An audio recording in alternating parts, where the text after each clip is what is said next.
Hello दोस्तों, welcome to our channel study lover. आज हम 9th क्लास का चैप्टर 1 स्टार्ट करने जा रहे हैं, matter in our surroundings.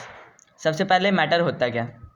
Matter वो चीज़ होती है जो सम स्पेस ऑक्यूपाई करती है और कुछ मास होता है। जैसे ये पेंसिल ही मान लो, ये ना छोटे छोटे पार्टिकल से मिलके बनी है और ये सम स्पेस ऑक्यूपाई कर रही है और इसका कुछ ना कुछ तो मास होता ही है। ठीक है, हमें तो ये पता चल गया कि मैटर होता क्या है। अब फिजिकल फीचर्स क्या होते हैं मैटर के? They are made up of very tiny particles. बहुत छोटे छोटे पार्टिकल से मिलकर के बने होते हैं जिन्हें हम देख भी नहीं सकते। They are small beyond our imagination.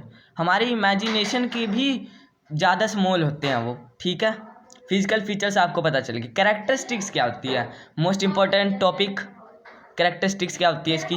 Particles of matter have some space between them. कुछ स्पेस होता है उनके बीच में।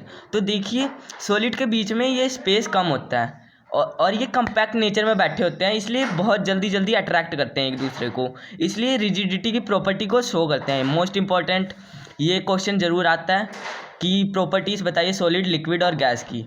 ठीक है, लिक्विड में थोड़े मीडियम मतलब दूर दूर होते हैं थोड़े बहुत, इसलिए फ्लूइडिटी की प्रॉपर्टी को शो करते हैं। गैस भी फ्लूइडिटी की प्रॉपर्टी को शो करता है। फ्लूइडिटी का मतलब क्या होता है? फ्लो करना। लिक्विड हायर लेवल से लोअर लेवल पे फ्लो करता है और गैस ऑल पॉसिबल डायरेक्शंस में फ्लो करता है। जितनी भी डायरेक्शंस होती हैं उसमें ये फ्लो कर सकता है। और गैस डिफ्यूजन की प्रॉपर्टी को भी शो करता है। अब डिफ्यूजन का मतलब क्या होता है? घुल मिल जाना। इसकी प्रॉपर्टी को भी गैस शो करता है। ठीक है, अब particles of matter attract each other. Attract करते हैं पार्टिकल्स ऑफ मैटर। सॉलिड में अभी आपको बताया कम स्पेस होता है, जिसमें कम स्पेस होता है वो बहुत जल्दी अट्रैक्ट करता है। इसी की वजह से ये कंपैक्ट नेचर में बैठे होते हैं। इनमें अट्रैक्शन फोर्स बहुत ज़्यादा होती है, जिसकी वजह से इनका एक फिक्स शेप होता है। लिक्विड में अट्रैक्शन फोर्स थोड़ी कम होती है, इसकी वजह से इसका कोई फिक्स शेप नहीं होता। जैसे अगर हम लिक्विड को किसी ग्लास जार में डालें तो उसका शेप ले लेगा, किसी कप में डालें उसका शेप ले लेगा, किसी भगोने में डालें उसका शेप ले लेगा। गैस की तो कोई फिक्स शेप होती ही नहीं है।